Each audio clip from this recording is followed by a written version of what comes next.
하나님, 오늘은 8월 2일 연중 제18주간 화요일입니다.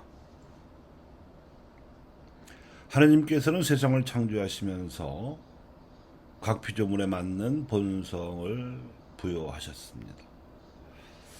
자연의 물질이 보여주는 일정한 질서와 현상이 그래서 생겨난 것이고, 생명체 중에서도 식물과 동물 역시 일정한 자율성이 있지만 스스로 그 범주를 벗어나지 못합니다. 그런데 유독 인간에게서만 하느님께서는 자유라는 본성을 허락하셨습니다. 당신을 닮도록 하기 위해서였습니다. 인간에게 주어진 이 자유의 특성은 피조물의 본성을 관찰하여 자연과학과 인문사회과학 등 각종 학문을 발달시키기도 했고, 문명을 떠받치는 온갖 기술과 발명품으로 인간의 삶과 복지를 향상시키기도 했습니다.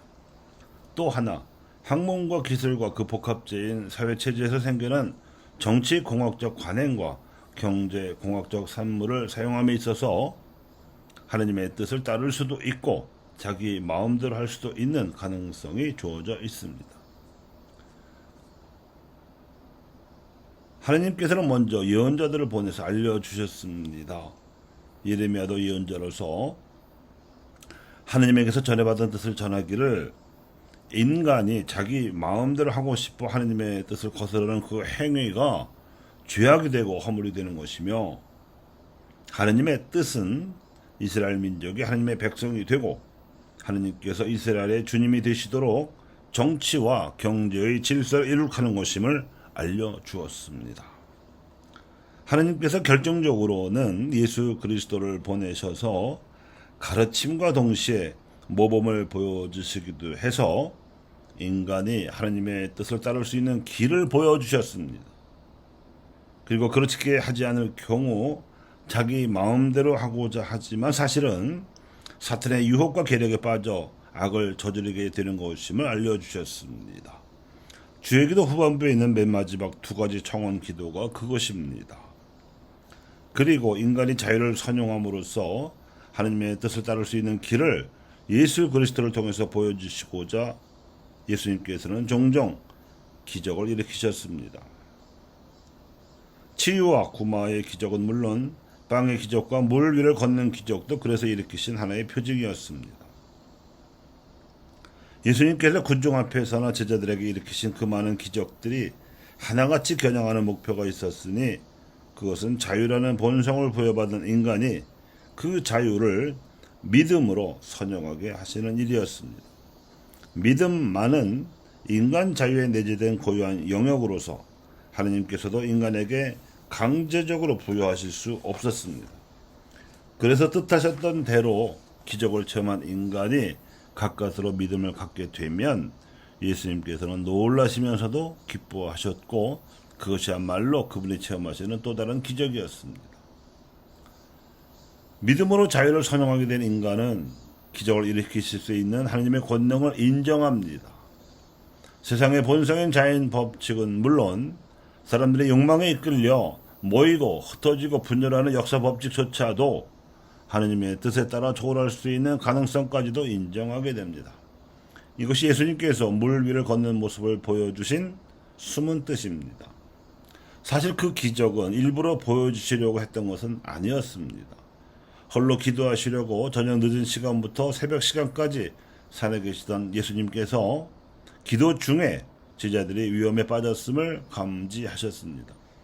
그래서 급히 제자들을 도우러 가시느라고 호수 위를 걸어서 가시게 되었던 사정이 있습니다. 그런데 이 광경을 본 제자들은 두려워 소리를 질러댔지만 베드로는 여전히 호기심에 발동하여 자신도 물 위를 걷고 싶어 했습니다. 과연 물 위를 걷게 된 베드로는 거센 바람을 보고서는 예수님의 모습을 놓쳤고 그 결과 두려워졌습니다. 그의 발이 물에 빠져들기 시작할 때는 그때부터였습니다. 그런 베드로를 보고 예수님께서는 이 믿음이 약한 자야 왜 의심하였느냐 하고 말씀하셨습니다. 예레미야를 비롯해서 많은 예언자들 역시 남유다와 북이스라엘의 지도자들과 백성을 향해서 외쳤던 그 많은 예언의 목소리 역시 이 믿음이 약한 자야 왜 믿지 못하느냐입니다. 너희는 내 백성이 되고 나는 너희 하느님이 되리라 하신 하느님의 말씀을 왜 믿지 못하느냐 하고 질책하는 말이기 때문입니다. 사실 이 말씀은 예레미야뿐만 아니라 모든 예언자들이 공통적으로 받들었고 또 전해주었던 기본 메시지입니다. 정치와 경제 영역에서 자신들에게 주어진 권한과 책임을 수행한 그 많은 엘리트들이 자유를 행사하되 하느님께 향한 믿음으로 선용하여 행사했었더라면 막을 수 있었던 그 많은 불행과 비극이 있었습니다. 그네들은 그러기보다는 하느님 정부의 권위를 자신의 왕권과 기득권을 강화하기 위한 수단이요 방패로만 썼으므로 결과적으로 악용한 셈이 되었습니다. 예수님 당시의 사두가이들과 바리사이들 역시 마찬가지였습니다. 그래서 그네들은 예수님께서 기적을 행하실 때마다 백성 안에서 명성이 높아지는 모습을 보고 회개하기는커녕 그분을 제거할 음모를 꾸몄던 것입니다. 교우 여러분, 예수님께 손을 댄 사람마다 구원을 받았다는 마테오의 기록은 이를 읽는 오늘날의 우리들에게도 그분처럼 자유를 믿음으로 선용하라는 강력한 촉구 메시지입니다.